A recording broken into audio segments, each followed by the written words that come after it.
Here are the 5 steps that are absolutely necessary when playing the most wanted precon from the Outlaws of Thunder Junction. Step number 1, you're gonna have to play a lot of creatures. There are 33 creatures inside this commander deck, not including your commander. Our commander states that whenever one or more outlaws we control deal combat damage to a player, you create a treasure token.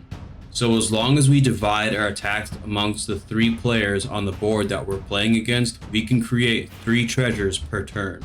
So as a general rule of thumb, we should have 4 creatures at least on the battlefield at all times. Now, key number 2, we want to make sure that we save our reanimation spells.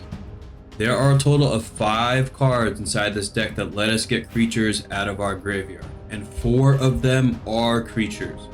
We only want to play these creatures when we have the ability to get creatures out of our graveyard to either go back to our hand, like with these, or we're going to have creatures go back to the battlefield with these cards over here. Key number 3 to winning with this deck is to never stop attacking. Our commander is all about dealing damage and creating treasures.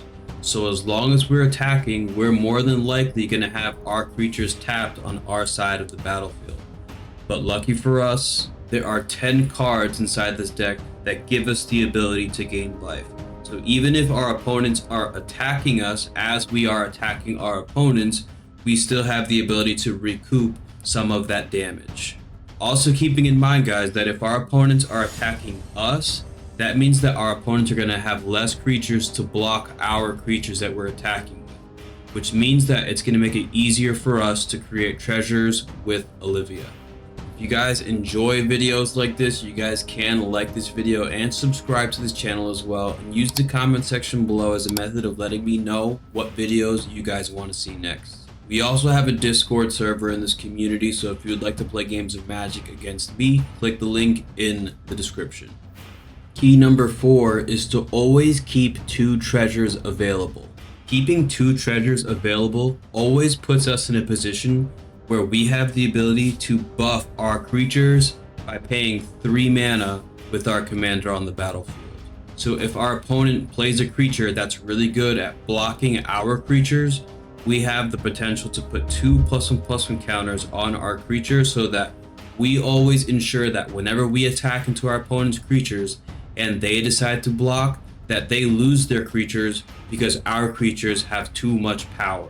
Be aware that when you add up all of the powers of the creatures inside this deck and average it out, you get the number of 2.62.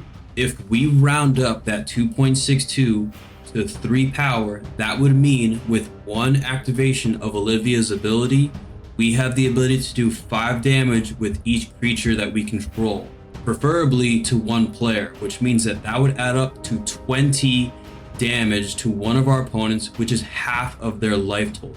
The alpha striking ability of this deck goes heavily unnoticed when playing this deck. And the final key to winning with this commander deck, and key number 5, is to play Olivia when attacks are good. You're going to want at least 1 creature on the battlefield before you cast Olivia, preferably with this creature having the ability to attack. The reason being is that as you cast Olivia, when she enters the battlefield, you can then attack with this creature, which immediately gives you the ability to create a treasure token. You never want to cast Olivia without having the ability to create a treasure token on that same turn. And those are the 5 keys to winning with the most wanted precon. Keep in mind, everybody, if you play Commander and you're in the New York, New Jersey, and Philadelphia area, we do have a Discord where we're going to be hosting events in this area. So if you would like to play in Commander tournaments, you can join that Discord and be notified of those events. If you would like to watch this deck being played, you can click on the video over to the right and you can watch me shuffle up this Commander deck, play it out, and demonstrate the keys that we went over in this video. Always remember, everybody, eat healthy, okay? Work out every single day. Most importantly, you guys gotta remember to believe in yourself, all right? Peace out, people.